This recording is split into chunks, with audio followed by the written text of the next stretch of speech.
10 million things happening at the exact same time. Randy, I know you know this. Okay, well, welcome everybody. It is October 21st of 2021. This Northwest Neighborhood meeting. I'm Kari Kwass. I'm in my dining room today. My news is I'm doing electrical rewire. If you want some advice on that, I'm happy to provide. We're very excited to get that done. It's windy outside. Cats are coming and going, and I'm really happy to have all of you here. So thanks for attending this evening. Mayor Franklin was going to be joining us this evening. She had shoulder surgery, which is really hard to say this week, and is recovering at home. And so we will catch up with the mayor in January. So instead, this evening, we have Kimberly Shelton from Parks, because everyone likes to talk about trees and parks and green spaces. Beyond that, Holly can provide some information too about Drew Nielsen, because we did have our park cleanup in October, and then we have news of what is coming and some exciting partners for that work too. So I think I'll just say quickly, it is Halloween season again coming up. It seems from the top medical guy, we're able to maybe do this again. So I recommend still getting vaccinated. I still recommend masking when you're around people that you don't know. So however you deliver candy to kids, be careful when you're doing that, or if you're going out with your children, make sure they're masked up. I think that's just going to be safe for everybody. But I think we can do this. Separately, we can do Halloween decorating, which has already started in the neighborhood, and there's some good stuff out there. I would love judges. So if you're interested in judging our contest, please let me know. Otherwise, for everybody, we're looking for nominations this year. It makes it easier because then we know where we're supposed to be going to look to find the best houses. So we'll do that this weekend and then send that into the neighborhood. Andy asks, what time do kids start trick-or-treating? Good question, Andy.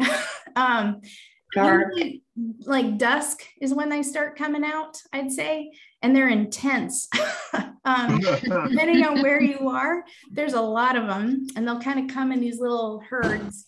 If you live near Colby, you probably have the best shot to get trick-or-treaters. We've had fire departments up there. I think you may have seen in the email perhaps that Gene Simmons is coming to the neighborhood. Gene Simmons, somebody at 1522 Colby is doing a concert as well as trick-or-treating. So that's happening too. So you can look for that on Nextdoor. But yeah, Colby's crazy because it's the easiest one, I think, to walk, and parking is best up there.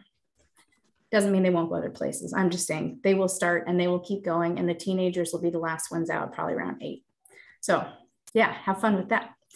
I think that's all my announcements for that piece. I think we'll turn it over. Let's see, quickly, let's get either from Paul or Scott, if you have a council update of any kind of form, of just maybe 3 things that we should be knowing about from City Council right now. Paul, do you want to go first? I'll take a quick cut at that. First of all, 2 weeks ago, the council passed Rethink Housing, which was a high-level policy piece about how we deal with housing. And in the bottom line is, how do we provide more housing at different levels within the marketplace, the missing middle, transit-oriented development, building along corridors, and so on. The details of that will come forward in the comp plan, and there are a lot of details to come forward. Second, and I'll defer to Scott as our budget chair, but the budget process is getting underway, and I'm sure he'll have a comment on that. And you know, I'll just stop there. There is a lot going on, and we're trying to, in the process of the budget, also look at how we can, you know, deal with the needs of the whole city. And I have put forth a proposal to bring together the first district, all 4 neighborhoods, and the elements such as the port and WSU, higher education, healthcare, and so on, because we really have an opportunity, I think, to bring the neighborhood together under that structure. So I'm just going to stop there and pass the ball to Scott. Thanks, Paul. 3 quick topics for you. One is budget related, and the second would be an update on the police department. And third, I would give you a a brief update on transit. So first, with respect to the budget, two parts to that update. As Paul mentioned, we are getting into budget season, and we will have the first detailed briefing and public hearing and discussion amongst the council on the 2022 budget starting on November 10th. And so if anyone's interested in learning more about the city's detailed budget information, log into the city council meeting on November 10th. The second part of the budget I wanted to talk about a little bit is that we have, as a city, received about $20 million in American Rescue Plan Act funds from the federal government, which is designed to help the city recover from the effects of the pandemic. And we are going to be hearing over the next couple of weeks high-level proposals from the mayor and her administration on how that $20 million would be spent. We've actually received about $10 million in cash already, and another $10 million will be coming in 2022. So that's a substantial amount of money. We have allocated some of that money already out of the first $10 million. In fact, there's a grant process that's just wrapping up where we received grant applications from about 82 different organizations from a whole variety of different areas, including arts and culture, bricks and mortar, nonprofits, and homelessness agencies, just various nonprofits that are looking to try to help recover from the pandemic. So we had 82 applications totaling, I think, $5 or $6 million, but we're going to be awarding, it sounds like, about 1.3 million out to a number of different agencies. So that's really exciting to start getting that money out into the community quickly. So that's kind of it for now on that, but a lot more to come with that $20 million of available funding. Second thing, I just wanted to give you a quick update on the police department. I'm the liaison from the council to the police department. And as you may know, there's a fairly significant staffing shortage right now. We're down about 16 officers. I've been talking with Chief Templeman about some strategies about how we might boost our hiring and retention within the police department. I think we're all interested in public safety, and we have a great police department, but for a variety of reasons, including retirements and just other opportunities, we've lost a lot of good officers over the last several months. So working hard to try to get our police department back to fully staffed. Secondly, on the police department, some of you may know that the council has requested an independent review of our police department. We've hired a consulting firm called Matrix, who specializes in looking at police departments around the country, and they're going to get started with that later this month. And we'll be working on that until the spring, and we'll have some report back about best practices, things that we're doing well, things that we might consider changing about our police department and the way our police department is structured. So that'll be an interesting process, and one everyone might want to keep attuned to how that plays out. And then finally, last thing real quick, just want to let you know, good news coming on Sunday. Some of you know about the transit cuts that were made at the beginning of the pandemic. A lot of the routes were cut back, the frequencies were cut back, but starting on this Sunday, there will be about an 18% increase in the transit service, with about 6 or 7 different routes receiving increased frequencies and increased buses. So more good news coming as we kind of come out of this pandemic. So there's a few quick updates for you from the city council. Thanks very much. Thanks to both of you. In case you've missed it, there's a big election coming up. I just wanted to make sure that you are aware of that fact. It's November 2nd is your last day to turn in your ballots. They came in the mail this last weekend. There are 2 candidates running for District 1. I believe both are on this call. I would recommend, and I'm going to put in the chat, Ben from the Presbyterian Church sent me the link for that Everett Faith in Action forum that they just did about 2 weeks ago. Take a look at the candidates, do your homework, figure out who you want to lead our group. And District 1, having been on the districting commission, is Northwest, Delta, Riverside, and Bayside. So we are a conglomerate of this north part of the city. So just vote for who you want to be and in that position, because they're going to bring us together as a district and then represent us on the council. So this is the first time ever that that's happened. So if you're a new neighbor, this is brand new to Everett. This is the first election of this districting system. So very exciting. So good luck to both Paul and Mary. And I want a Peter to be running. I really do. Every time I say Paul and Mary, I'm like, where's Peter? But that's okay. That's just mild humor. I also wanted to say Simpson's on here too from the port. Thank you, David, for your service. It's always nice to have electeds come to our meetings and really kind of hear from the community. So if there's any questions for the council or David before we move on to Kimberly, please ask.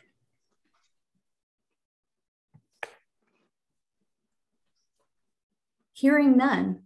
Okay, Kimberly, I'm going to pass it over to you. I want to say early 2020 or 2021, and I've lost completely when these things have been happening. We had a meeting about the trees because I think we heard that there was some action that was going to be taken, and some of them were diseased and some of the branches were falling. And we invited, I think Bob came to the meeting. And then there were public meetings this summer. I think it was in the summer. This is how really this whole year's been sort of a whirlwind of I don't really know when things happen anymore. And many people participated in that too.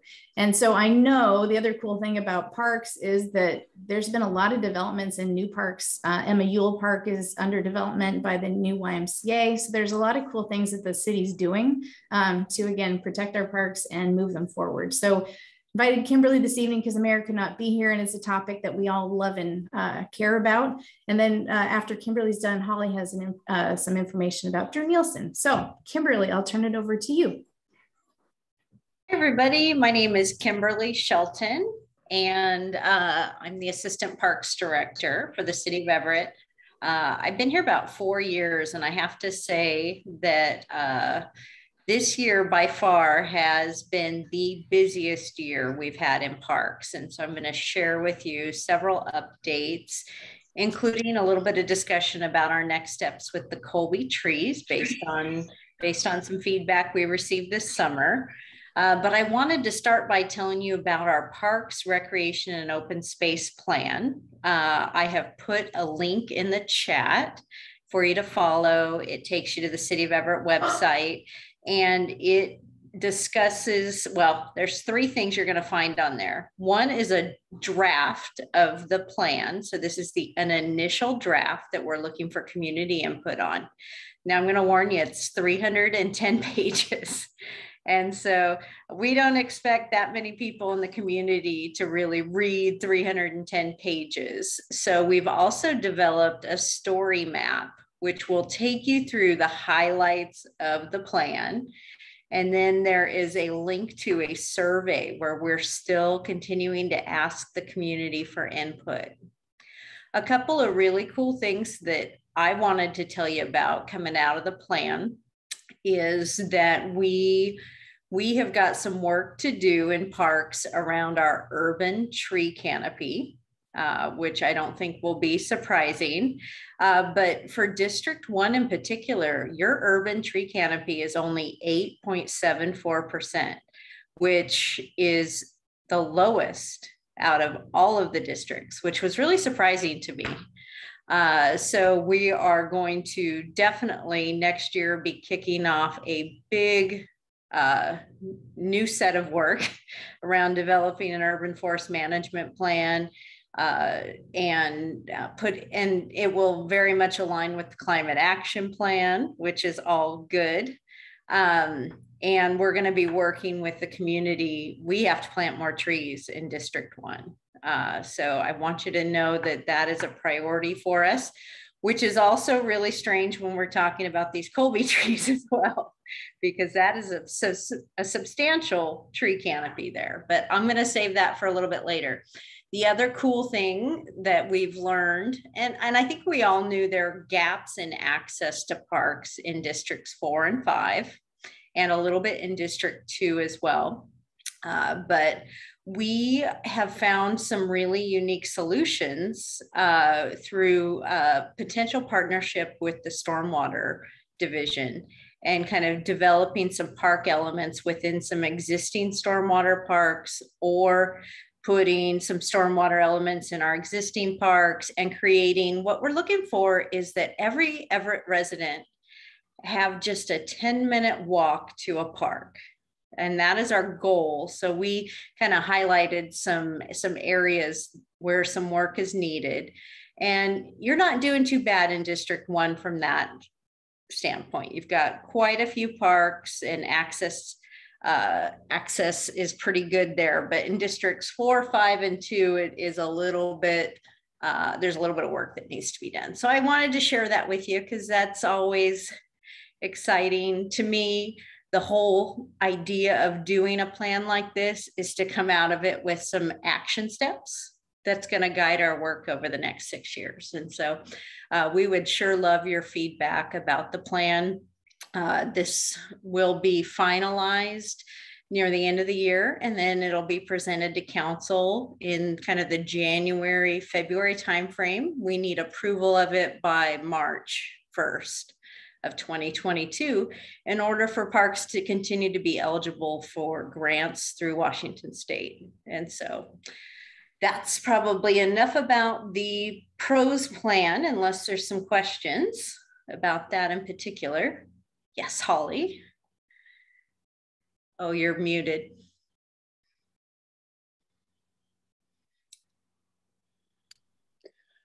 So in your urban forest management plan, so we're saying we're going to be able to plant trees in this district within the next 6 years because we're short?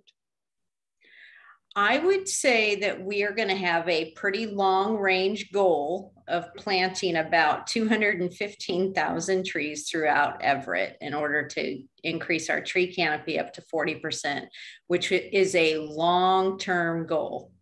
It's going to probably take us 20 or 30 years to do that. And so I just want everybody to know this is a long-term goal, but absolutely the information we're receiving is that District 1 has to be a priority for tree planting, and it cannot just be on public lands. We have to team up with private homeowners in order to meet this goal. And so I think we want to put together some community initiatives that really help homeowners plant trees on their property, make decisions around trees that are already there to prevent them from taking them down unless it's absolutely necessary, and then making sure that the selection of the tree is appropriate for the space. Paul? Mr. Roberts? Yeah, thanks. Kimberly, thanks for that. I just wanted to add that a lot of communities, as they deal with climate issues and climate action planning, are responding to the heat effect in urban areas. And tree planting is a very good way of addressing that. And it is a strategy. So I'm looking forward to the comp plan update in the hopes that we can try to incorporate that in a thoughtful way for all of Everett, indeed, because it'll be a policy, but in particular, of course, District 1. Thank you. Yeah, one exciting thing that's part of the budget that's being presented to council in this next upcoming month is the addition of a resource conservation manager position that will work under parks and facilities. So if that gets approved, we're really hoping that that person will play an instrumental role in helping us develop this urban forest tree plan, and as well as, you know, implementing recycling in our parks, just things that you would think would be so easy, right? Except it's not. And so reducing paper, you know, working from home this last year has really helped me learn how to sign documents and do things differently. So I think we're already have made some great improvements, but there's still the biggest benefit would be some energy savings within our city-owned buildings and facilities. So we're pretty excited about that. We think this position, if it's approved, it would pay for itself in savings from energy use. So that's pretty exciting. Okay, the next thing I wanted to talk to you about is park impact fees, which council is also going to see in November. This is the first time Everett has considered implementing park impact fees. Now, this does not affect existing homeowners. This is for new development. So as new housing, as new businesses move into Everett, there would be a fee that's collected at the time that they do their permitting process. And that fee has to be used by the Parks Department within 10 years towards growth of new parks or new elements within parks that really help to address capacity issues. So for example, Forest Park just had this awesome new playground put in, and it is way more ADA compliant. And so more people can use Forest Park because of these new elements and how easy it is to move around. So a portion of that project could have been paid for with park impact fees that are collected. Now, it hasn't been implemented yet. It still needs council approval, but we are very excited in parks about implementing this fee and having a little more access to funds to continue to develop more parks. Any questions about park impact fees? Yes, John, you're on mute.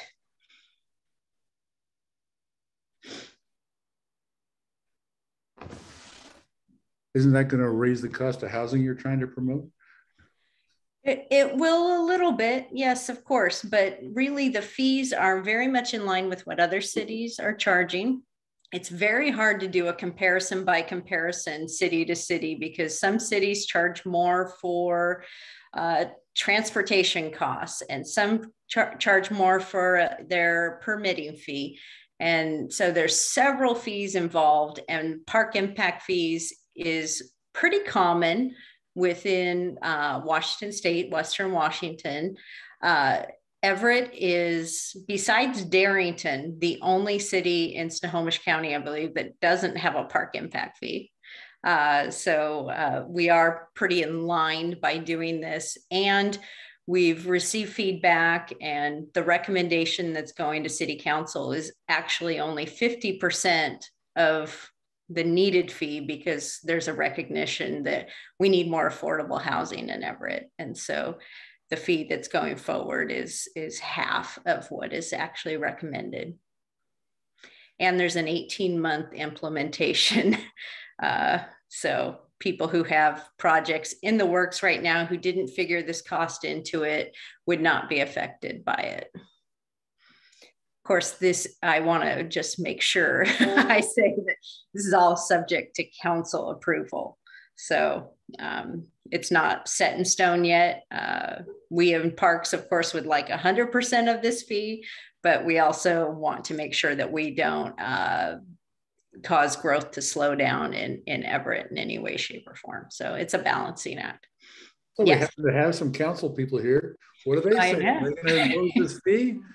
Where are you, Mary, Paul, Scott? What are you going to do? Well, I'll speak to it. We've known we had a structural issue for funding the services that the city provides for a long time. And with the initiative 747 placing a limit on property tax, if we're going to have parks, and that's a part of a livable city, we're going to have to figure out a way to pay for them. The fees which are authorized under the growth management, well, actually growth fees, 8202 RCW, really does provide a means for cities to move forward to fund. So I mean, we haven't seen the proposal yet, and I try not to get ahead of my skis.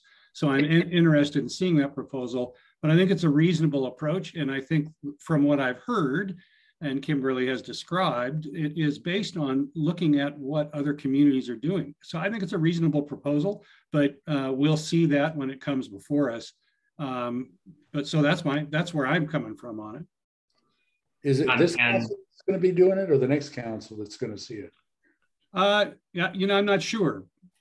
It'll be in council before the end of the year. Oh, It'll be this Yeah. one. Yeah, I would just, this is Scott Murphy. I would pretty much echo Paul. I obviously want to hear the detailed proposal and understand it, but just if you step back from a common sense standpoint, if we're going to have new development, new housing, that will drive the need for additional parks as well, and additional open space and additional public access for those sorts of activities. And so it makes sense that that there would be some cost that would be borne by those developers in that process. But the other thing I would say is that when we looked at the city's fees a few years ago, relative to other cities around, not just Snohomish County, but even down into King County, we found that Everett's fee structure was way, way cheaper. And part of it was that it hadn't been looked at in a number of years. And so part of this, I think, is in response to sort of bringing us up to kind of up to the par where you would expect to be relative to other cities. So the goal is not to make development so expensive in Everett that it's discouraged, but to sort of bring it up to a reasonable standard and, allow for those dollars to help develop additional parks and open space. So I would agree with Paul, but would have to hear the specifics. Kimberly, before you head back in, it looks like Gail has a question. You have your hand up. Can you hear me? Yep. Oh, good. So are these fees then filling any gaps that are as a result of, the cuts in the budgets, or is this just going to be an additional amount that goes to parks? And if so, could it be waived by the developers for any reason, which would then provide another shortfall? So the fee is based on capital improvements to the park system over the next 10 years. And so we have a planned list of improvements we would like to make in order to maintain our existing level of service for the residents. And there are ways that developers could avoid the fee if they develop park-like amenities on the property. That's very common in any park impact fee development to have in lieu of fees. Our goal, though, is to avoid having little small playgrounds within apartment communities that we're not sure how they're going to be maintained moving forward. Our preference is to collect that fee and develop parks that fall under the Parks Department and are managed and maintained by us. Yeah. Fabulous. Thank you. You're so welcome. Okay, I was going to dive into a few projects that are happening in the city. So I have to pull up a Word document here because I'm not in charge of the projects division of our organization. So I will try to answer questions, but I may have to get back to people if we dive real deep into these. So I'll go one by one, but I wanted to tell you that because I've got the Word document pulled up. I won't see your hands raised, so I'll pause between projects to allow for questions. So the number one project I have on my list here is the Colby Avenue Tree Demonstration Project on the 1700 block. Based on community feedback last July, we're going to move forward with a half block demonstration area on Colby Avenue. This requires the removal of one tree that is in fair to critical condition. It's the last tree on that half block that we would need to be taken down, and it's not in great shape. So we feel pretty comfortable doing that. And then we're going to plant 4 trees in its place. We did receive significant feedback from the community about wanting more native trees in this area. And I had posted some information, kind of a Q&A on the Colby Tree website. And I'm not sure if anybody saw it, so I don't want to assume that you did. But we went back and talked with our arborist and our projects people, And we highly recommend that we stick with the trees that were initially recommended, because every single native Washington tree is not built for being in a median. And so we really want to do the right thing with this demonstration project and put in trees that are going to be appropriate for the median. And so those trees, just as a reminder, it's an emerald sunshine elm, a copper beech, and a scarlet oak.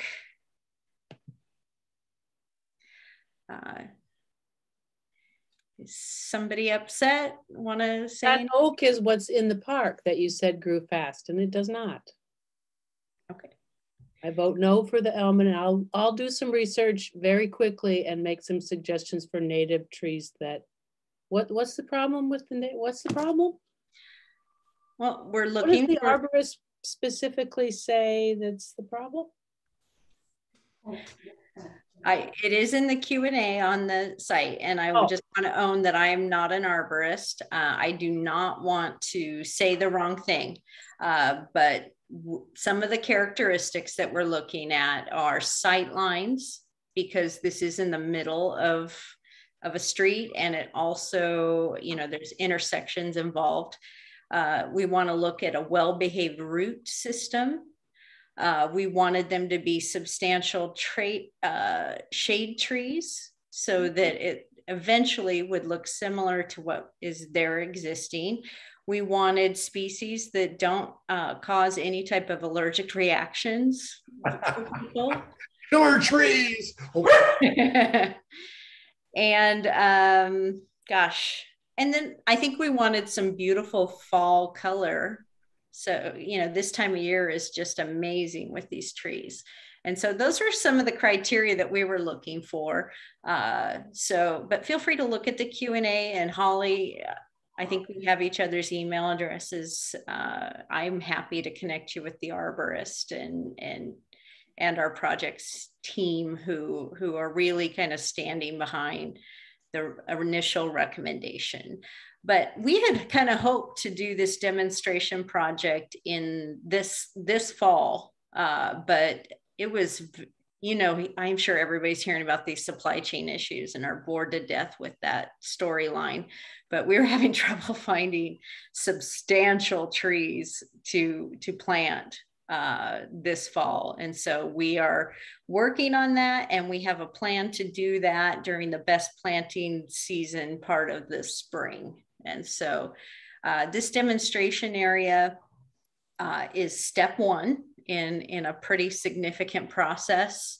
I know there are people on this call who want those trees out, and I think there are people on this call who do not want those trees to go anywhere at all. So I think this is going to take some time. I think that probably the path forward is going to be very slow and methodical as we choose sections of Colby that are where trees are planted clearly too close together, and we start thinning those out and replanting with these other trees. And so I think it's just going to take time.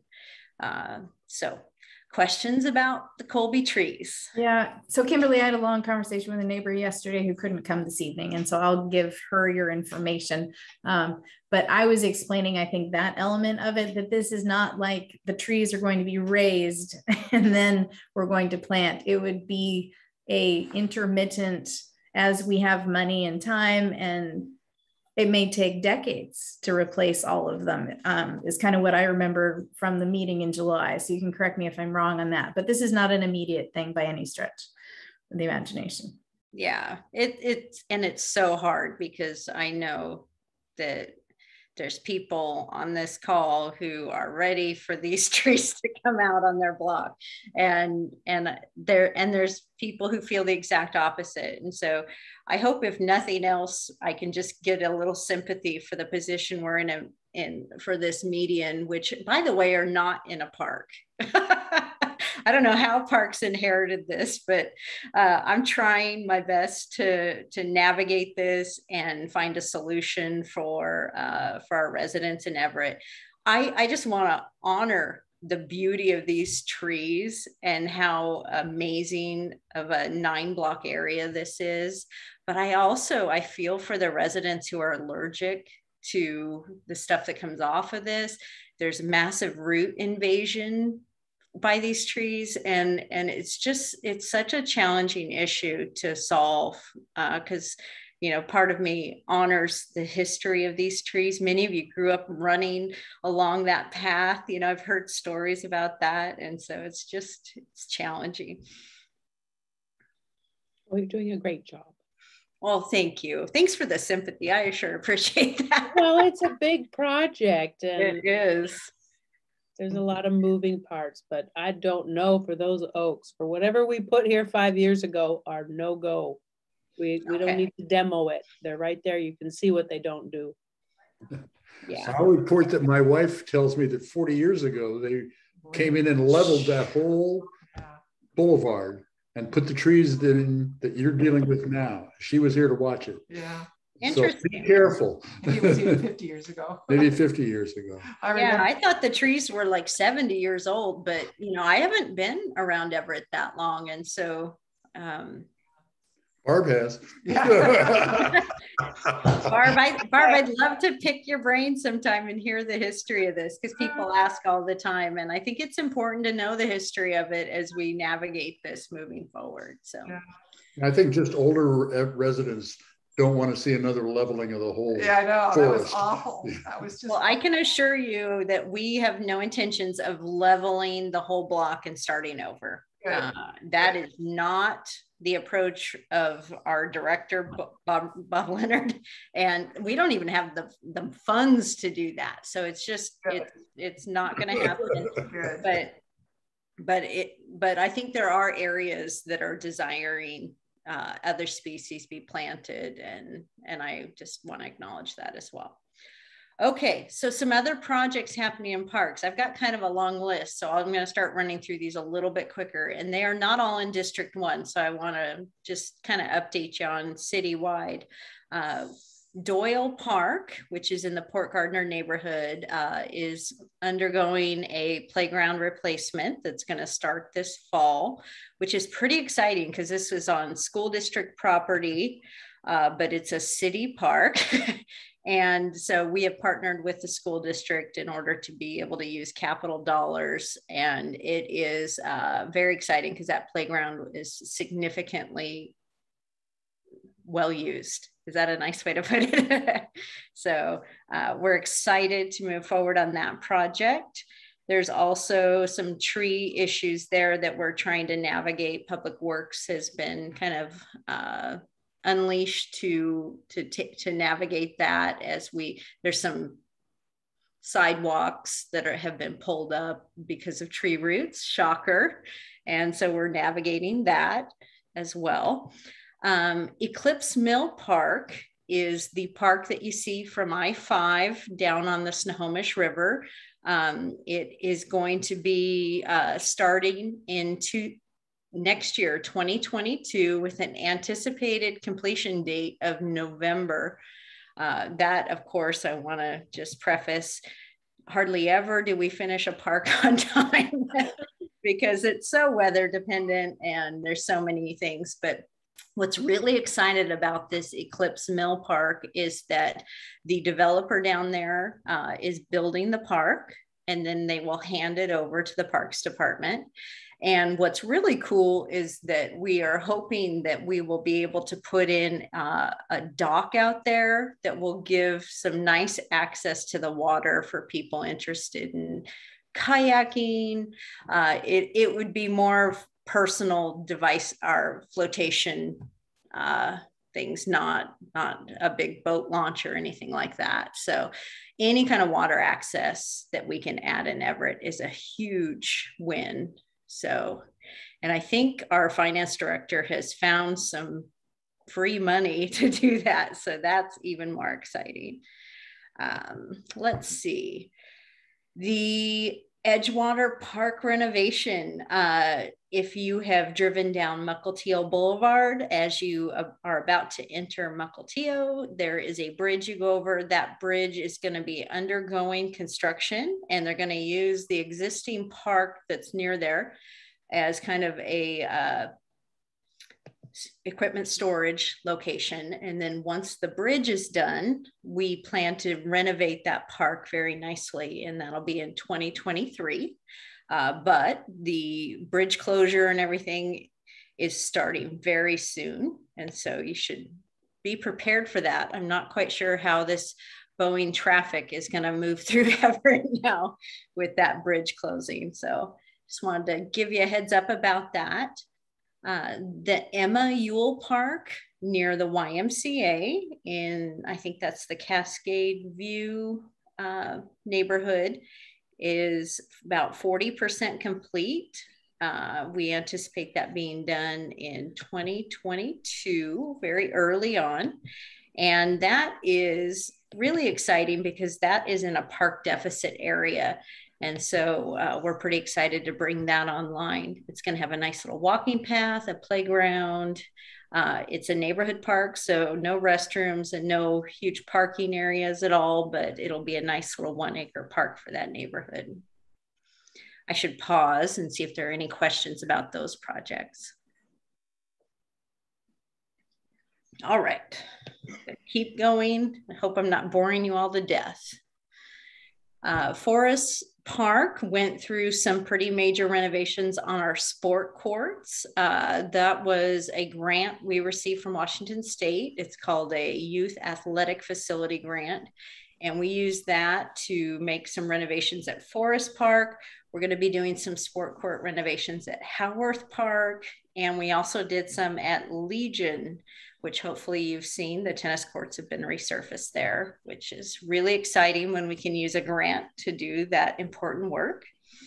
There's also going to be some renovations of the Howarth Park parking lot, and their playground is going to be replaced, which is set to start in November of this year. And then another exciting thing is that we are, our Arboretum group has received a $10,000 grant to improve the tree walk. And the tree walk at the Arboretum is as you pull into the parking lot, you turn right to go to the Arboretum, and the tree walk is all along the parking lot there on the right side. And so they're making some improvements to that. They're very excited about this upcoming wintertide season because they're going to be doing the lights out there again, which is awesome. And we raise money for the food bank. And so we ask for donations at that time, and our rangers take that in. And so please support that if you have time. And I see a hand up, John. Quick question. I don't know if this is your bailiwick. The swimming pool at Forest Park, is that coming back online? It is not part of the budget packet that council's going to see in November. Just so everybody on this call knows, that swim center costs the city about $500,000 a year to operate. And that's with all of our revenues, all of our expenses. It still costs about $500,000 a year. And so we are every year, starting last year, we've started doing these general RFPs where we are looking for community partners to partner with the Parks Department to use an asset that we have that may be underutilized. And we're sure hoping that someone will step forward to want to do something with the swim center. But I guess I just want to acknowledge, because I'm probably way too honest, you know, that pool was built in the 70s. There are new structures right down the street at the YMCA. In Snohomish, they have that beautiful aquatic center. In Linwood, they have a beautiful pool. And it's just very hard to compete with the old construction of the Forest Park Swim Center. And so I still hope, and I think next year we're going to continue to try to find a partner, maybe even the school district. not sure if they The have hotels. What's that? The hotels. Yeah, it would seem like that would be an easy thing, but No. and to be honest, the swim center just does not serve that many people to spend $500,000 on, and so it's a challenging question. Hey, yes, Kimberly, yeah. This is Scott. I would just add for the group, it's important, I think, for everybody to know that we do have an arrangement in place with the YMCA where Everett residents can get a discounted admission for the swim center there. And that was all part of the agreement that was struck a couple of years ago that provided some of the funding to help with the park. And, the YMCA put up the property for the new MAUL park, and there was some funding that the city gave, and part of the deal was that the residents get a discount. So just so people know that is an option in lieu of the Forest Park Swim Center. I'll just add, I still miss the pool. I took lessons there as a kid, but I was in the water aerobics class in the morning. And the irony of being home this entire pandemic is that it's been shut. So I can't go to see my old ladies and there was one guy in the class. So I miss it. I understand the cost. I just express my, I guess, big sigh. I miss the swim center a lot. I know. Yeah. I know. It's so hard because there's been generations of Everett residents who have grown up using that pool, taking their kids to the pool, taking their grandkids to the pool. I mean, it's been 40 some years that it was open. And so I fully acknowledge the historical value of that. And it's such a beautiful building. And I think in parks, we really hope that if we can't find a partner who is willing to use a swimming pool, that maybe there's another use for that beautiful building that could benefit the public in some way. So we're not ready to throw the towel in yet, though. We're still looking for partners, and I hope we can find a good partner for the swimming pool. That RFP process that I was telling you about helped us find a partner for the Carl Gibson Senior Center. So I'm sure you guys have heard about that, but VOA took over managing the Carl Gibson Senior Center, and we are hoping to start welcoming seniors in there no later than January of next year. And so this population has been greatly affected by the pandemic and the isolation that it's caused. And so we are so excited, in that VOA agreement, going to save the city, gosh, I think about $5 million over the life of the contract. And so it was something I'm really proud of to have been a part of. And I think the council members on this call who approved that, who, supported us through the negotiations of that, it's a great move. And so I'm still hopeful that general RFP is going to bring us a swim center manager or a partner that can make it more affordable for the city to run. Okay. The last thing I want to tell you about, oh gosh, this list goes on and on. We are working on a dog park on the Lowell Riverfront Trail. So hopefully you've heard about that, but there is a small dog park at Lowell Park, and we've been given a grant from Snohomish County of about $80,000 to make a larger dog park that is on the other side of the railroad tracks. So there's kind of a pedestrian access over the railroad tracks, and it would be right at the bottom there and right off of the Lowell Riverfront Trail. So we're hoping that's going to come together pretty quickly and that people can start enjoying that in the spring of next year. We constantly hear stuff about people wanting more dog parks. I see a hand up from Gail. Yeah, Kimberly, in that same vein, I've adopted a dog, of course, pandemic dog.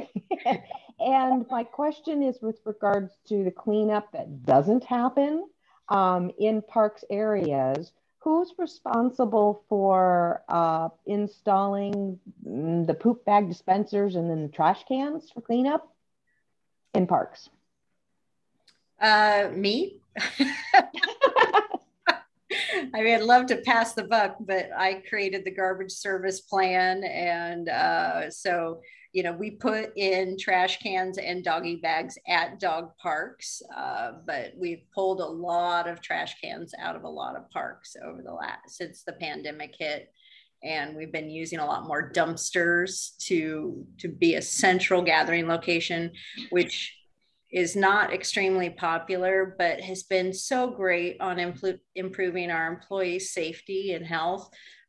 They were lifting so many heavy bags of trash. We were experiencing glass and needle pokes. And so I'm pretty happy with the decision, even though it requires a little more packing in and packing out by the public. And then along the lines of partnershiping with folks, what about something similar to an Adopt a Highway program? What about an Adopt a Trash Can, where neighbors could help with the cleanup if you can put a trash can back? Like, for instance, in particular, I know of an area down on Port property where Saffron is. There's a nice path there, but no bag dispensers and no trash cans. So I'd love to adopt that path, be an Adopt a Path person and help out. So maybe we could talk offline or something. I'd love to talk. I just want to say, Gail, that our trash pickup is performed by union workers. And so that tends to be stopping point number one, usually, is that we're not allowed to have non-union people do union jobs for the city. Sure. But volunteering has always been an exception. It's just, I hope you can appreciate how hard it is to manage that many different people saying that they're going to do certain things around the city and tracking that. Especially when it comes to, you know, like how in the world would you, we don't want you lifting that trash bag either, you know? I mean, it's just, that's the hard part, is just, it's not really safe for you to lift a heavy bag of trash either. Sure. Yeah, and if there's anything brainstorming wise, I'd love to participate, because I am concerned about the rain washing the elements from the leavings down, right, especially right next to the river too. That's an issue. Yeah. Well, yeah, I'm happy to talk offline, Gail, and find out exactly, because, you know, this is the first year of our garbage service plan. And I have always said that after a year, we're going to reevaluate and we might make some changes. And so if you can pinpoint the areas where you feel like it's really, really needed, then I'll take that back to our crews who experience who work with the garbage every day, and I'll get their feedback on it. You bet. And I'm a union steward, so I'll have that, you know, in my thinking when I put together an idea for you. Thanks, Kimberly. Yeah, you're so welcome. Okay. Andy has a question. Oh, sorry, Andy, go for it. Yeah, two questions. One is on the Lowell Dog Park plan. Is there a plan to give the dogs access to the river so they can swim in it? No, not that I'm aware of. In terms of square footage and type of ground, like what kind of ground is going to be? Is it chips, and how big is the proposed dog park? Andy, will you put your email address in the chat? And sure. Because I want to make sure I get you good information. So you're asking about the surfacing and how large it is. Yeah, definitely. Because you want it to be permeable, obviously, but in the winter here in Washington, it can get really nasty if it's just dirt. And then my second question is mostly just about, is there anything on the roadmap about putting a dog park in the Northwest neighborhood where I see tons of dogs, including my own? So I'm acting a little selfish there. Tell me about those plans, if there are any. I'm not aware of any plans currently, but we have been, like in the pros plan, you might see a concept of a linear dog park in the Bayside Pea Patch area, which I know isn't Northwest neighborhood, but that's one of the ideas and concepts, is we're looking at smaller areas where like almost like a turf could be put down, because they'll just tear up grass so quickly. But turf and smaller areas where we can develop dog parks, because that is one of the #1 things that we hear from people, is that they want more dog parks. But I haven't heard of any specifically in the Northwest neighborhood. Marion, hi, welcome. Hi. I just wanted to clarify one thing. I feel like I've said it multiple times, but I'm not sure if it gets through.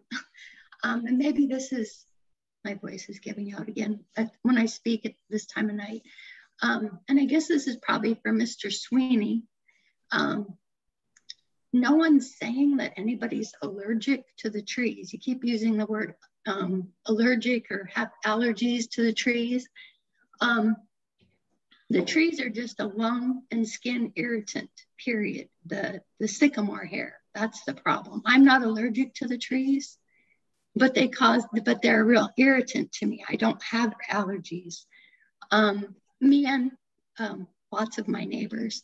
And the other thing is, I think I've said this before too, the trees were planted in 1972 and 1973.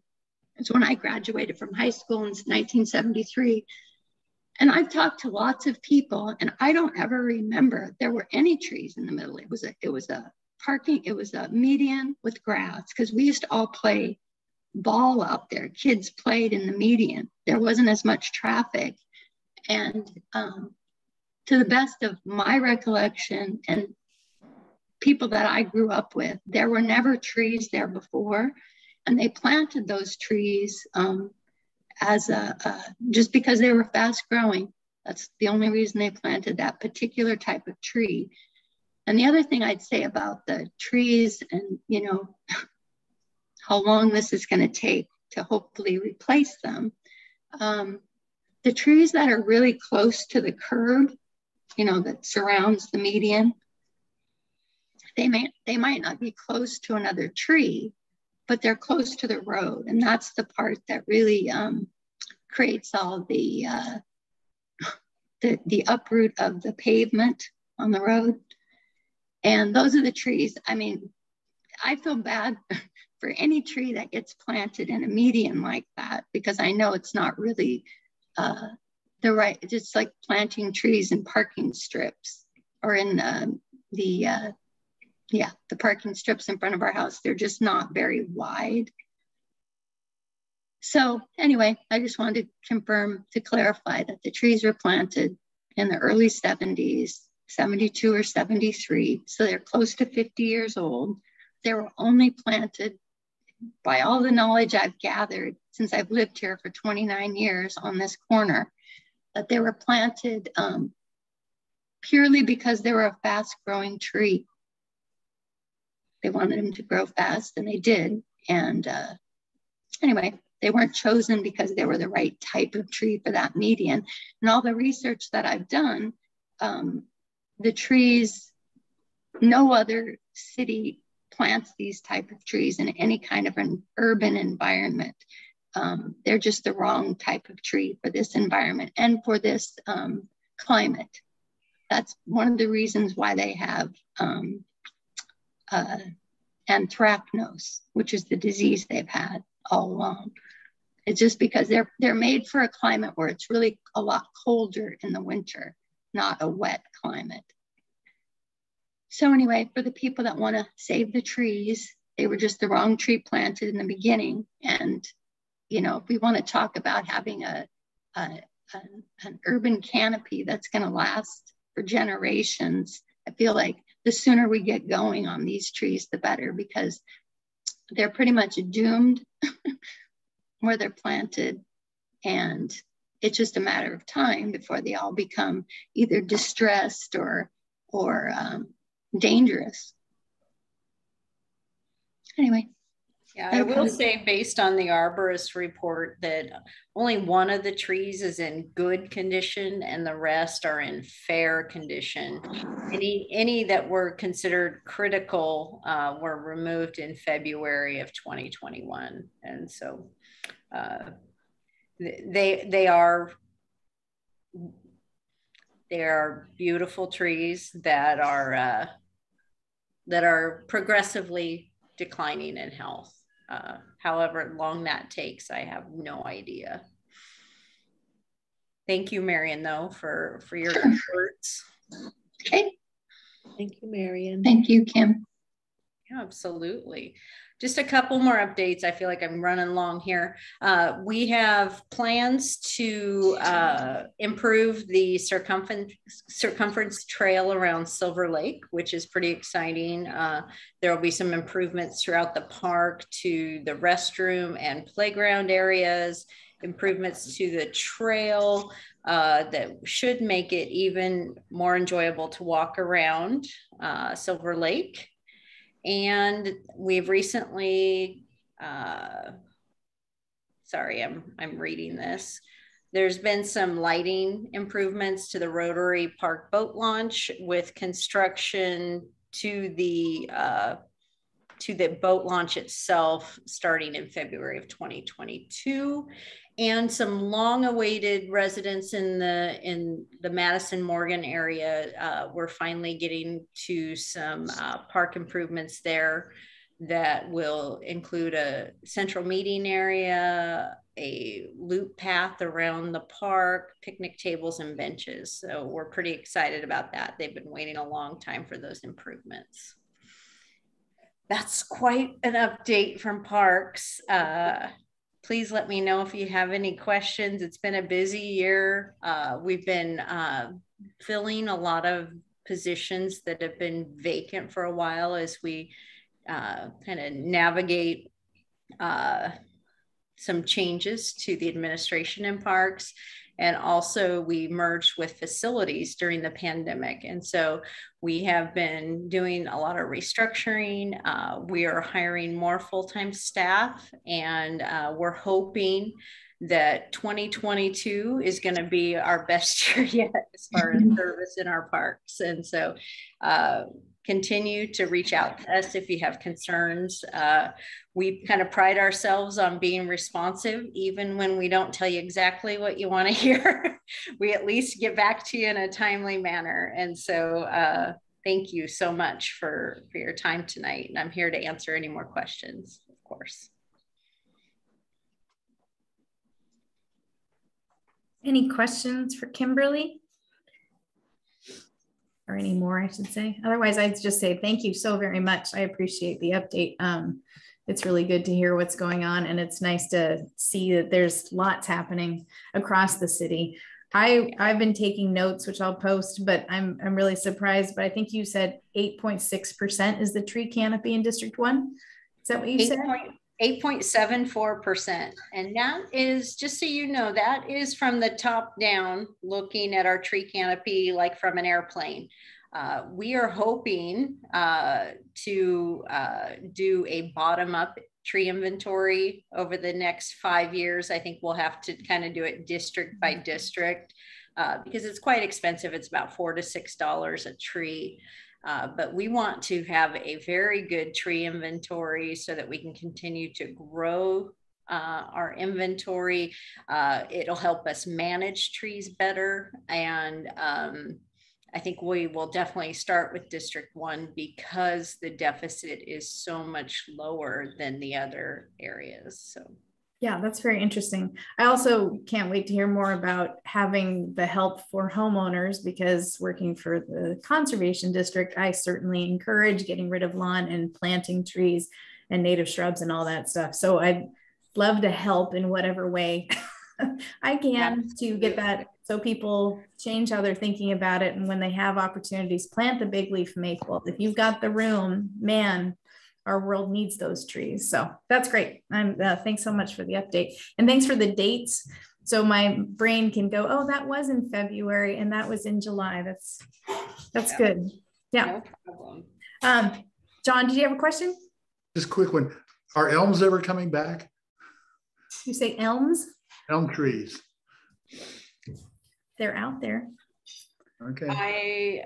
I'm not quite sure what you're referring to. I'm newer to the city. So are you talking about a specific site? Oh, no. I just remember the Dutch elm disease. So I just was curious. Oh, yeah. No. They're not coming back. I see more hands. So Gail, do you have a question? I did. I went back and was thinking about with partnering. Is there any partnering with the canopy issue, like with Tree Amnesty or Green Everett or some of those other, area volunteer organizations that help with planting and saving trees? Right now, we're working pretty closely with the League of Women's Voters in the Delta neighborhood to get some grants. I applied for a $100,000 grant through, I'm afraid to say it because I might say the wrong thing. But they're also looking for grants that are kind of neighborhood specific that would help us improve the tree canopy. I think everybody can acknowledge that there's a direct link between our communities of color and a lack of tree canopy, and that has got to get fixed. And so that is also an equity factor that we're looking at when we choose where to plant trees. So we will be working with any volunteer organization who's interested in helping us put trees in the ground. Thank you. Mm-hmm. Paul. Thanks. And sort of along those same lines, Kimberly, I'm wondering if when you talk about the tree canopy in North Everett and District 1, if that includes the fairly significant tree coverage along the riverfront. In other words, is the deficit even greater than that is described by those numbers if that tree canopy is included? Because much of the area that is developed does not have much of a tree canopy. So I'm just curious, and you may not know the answer, but it would be helpful to know that answer, to know whether those numbers or that acreage is in or outside of the 8.74%. I believe it's included, Councilmember Roberts, and as well as like Smith Island is included. But the reason that District 1 is so low is it includes downtown and these, well-established neighborhood areas. And so the fact that downtown is, does not have as many trees, that factors in. So we have to plant even more in the areas that are not covered in concrete, It'll be good to look at the numbers in more detail. Just for the record, the downtown area is actually in District 2. Oh, is it? Yeah, it's the boundaries sort of skirt along the north end of the downtown, okay. But my apologies. No, not trying to. It's not a trick question. It's just really trying to understand how it'll be good to see what those numbers actually represent in terms of some of the more forested and wooded areas vis-a-vis those areas that do not have a tree cover. Mm-hmm. And please look in our draft plan that's in that link that I sent you. There is a chapter that's dedicated to the urban tree canopy, and it has maps and the percentages, and feel free to take a look and provide us feedback on that. All of you, please. That's great. Any more questions for Kimberly? If not, I would move to Holly, because Holly and I had a meeting with Parks on, was it Monday or Friday last week? Again, time is weird. And maybe I'll just throw it to Holly. If you were at the park meeting our neighborhood meeting at the park last month, she had up a display of what kind of trees and plants we were hoping to plant. So there's an update on that. So the update on that is they were iffy. We were trying to come up with how to do irrigation. And so after coming to the table, we have a dollar figure for turning on the water to get water to the site. And then Parks was going to come back in another week and give us a number for what irrigation might cost. And then Monday I met with the Pilchuck Audubon Society guy, Brian, and Sarah, who was National Wildlife Federation, and Everett. They want Everett to get certified as wildlife friendly. And right now it's not. Mukilteo is and Edmonds is, but Everett's not. So they were very interested in our project and said they could help with, they didn't write me a check, but they said they'd help with money. And then since then, I've also looked at the Tulalip's website for their prerequisites for, they have a lot of money for native plant education, senior accessibility, senior stuff, and education for kids. And so so anyway, it might end up costing us 25 or 30,000 bucks, but we'll find it, and we're going to do it, and it'll be great.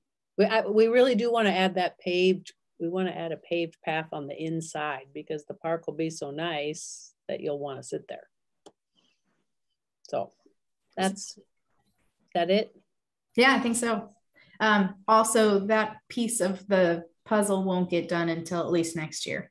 Oh yeah, fall next year. Fall next year. Yeah. So our next event at the park will be December 4th, I believe, which is the first Saturday of December. And rather than a holiday party, we'll do the lights again, decorating the park in the morning, and then come back at dark and have some cocoa and throw the lights on and do that again. So more information to come on that. But thank you so much to all the volunteers that came out for the park cleanup on October 2nd. It really does. I mean, it doesn't take a long time when you have a lot of people. So I appreciate all that effort to make it just a very welcoming little park. Tim is not here, but he'll be celebrating a birthday soon, so we can all sing happy birthday. No, but he's still working on that park board for Drew Nielsen, and so that's still in the works. We're hoping to get that done before the end of the year, and it would take away the cork board, still allow that to be there, but it would explain who Drew Nielsen was, what the Northwest neighborhood is, and then have an opportunity on the backside to have announcements and stuff, and then with graffiti free something, or it will help with that purpose. But hopefully people will be respectful of our new board. At least that's the goal anyway. So that's the park update there. It is 8:11. Are there any things that people want to share for the good of the order?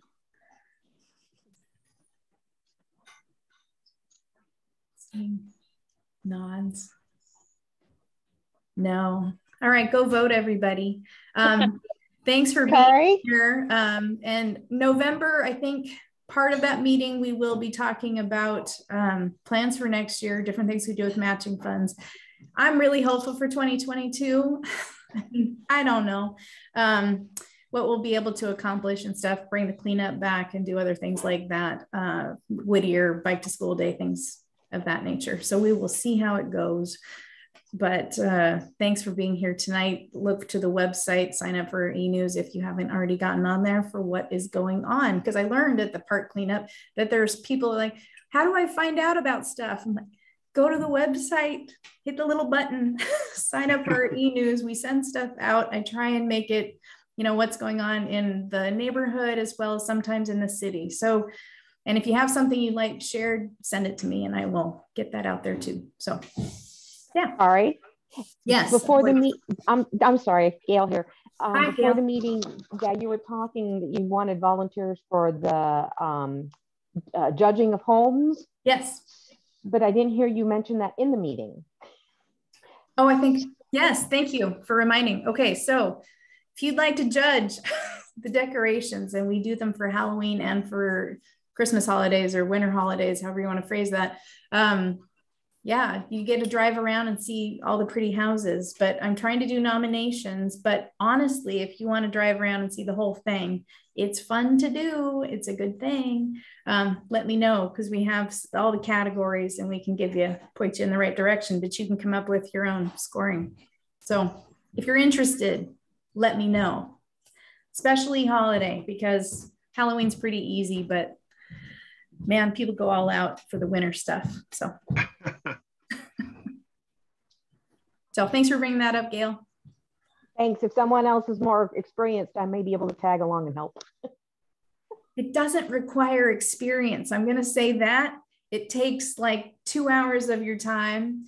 I'll do it with you, Gail. Hey. Yes. Yes. I'll do it with you. All right. Okay, Holly. I did Christmas once, but I've never done Halloween. Good. Thank you. It's fun to drive around, so we'll do it. Excellent. Okay. Great. Thank you, Holly. Thank you, Gail. Yeah, it's fun. What you got to go out in the daytime and you got to go out at night, because there's a daytime winner and there's a nighttime winner and then best overall. So okay. Yeah. David, do you have something? No, just I was gonna say good night, everybody. Be safe out there as we move into the holiday period, and just be safe. Good night, everybody. Yeah. Good night, David. Thanks for being here. No problem. All right, cool. Holly, Gail, Connect, thank you so much. Gail. We will announce the winners around the 26th, I think is the goal. So that way people can proudly display their Northwest sign for whatever they won for the holiday. How do I find Gail? How do I find Gail? Kari will help us out. Dog needs to go out. Bye, guys. Okay, bye. Email me. Okay. All right. Okay. Andy, I got to ask, is this your first meeting? Yeah, it is. We just moved in a month or two ago. My wife Jen's on the call too. Cool. We're on Colby, so nice. Welcome. We love it. Could not have asked for a better neighborhood. Like, I feel like we're living in a dream. Really cool. That's great. Thanks for having us. Bye-bye. Yeah, for being here. And I want to say hi, Rosie. There's Bridget. She's waving back at you. I know. Hi, Rosie. Oh, there's Bridget. Cuties. Bridget. Hi. You see hello? You see bye-bye? Get the hands. I like it when they do this. Yes. Bye-bye. Okay. Bye. There we go. All right. Have a great evening. Thanks for being here. See you next month. Okay, bye. Thank you. Bye, everybody.